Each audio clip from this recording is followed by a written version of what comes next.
12 അനുഭവ കഥകളുമായി വലിയകുന്നം ഹരികുമാരൻ നമ്പൂതിരി രചിച്ച വലിയകുന്നം കഥകളുടെ പ്രകാശനം ജൂലൈ 12-ന് ആറ്റുകാലിൽ വെച്ച് നടക്കും. രാവിലെ 11-ന് ഡോക്ടർ ഏഴുമറ്റൂർ രാജരാജവർമ്മ പുസ്തക പ്രകാശനം ചെയ്യും. 12 അനുഭവ കഥകളുമായി വലിയകുന്നം ഹരികുമാരൻ നമ്പൂതിരി രചിച്ച വലിയകുന്നം കഥകൾ എന്ന പുസ്തകത്തിന്റെ പ്രകാശനം ജൂലൈ 12-ന് രാവിലെ 11 മണിക്ക് ആറ്റുകാൽ ക്ഷേത്രസന്നിധിയിൽ വെച്ച് നടക്കും. ഡോക്ടർ ഏഴുമറ്റൂർ രാജരാജവർമ്മ ക്ഷേത്രം സെക്രട്ടറി ശരത് കുമാറിന് നൽകി പ്രകാശനം ചെയ്യും.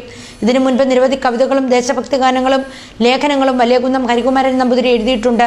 ബോധകഥകൾ, കഥാരത്നമാലിക, ത്രിമധുരം, പഞ്ചാമൃതം, ദേവീപ്രസാദം, ശ്രീവല്ലഭദേശം, സന്ധ്യാനാമ കീർത്തനങ്ങൾ, പൂമ്പാറ്റകൾ നമ്മൾ, സരസ്വതി പ്രസാദം, അരുണഭാരതം, ഉദയഭാരതം, ശ്രീധർമ്മശാസ്താവ് തുടങ്ങിയ ഇദ്ദേഹത്തിന്റെ ലേഖനങ്ങളും കവിതകളും കീർത്തനങ്ങളുമാണ്.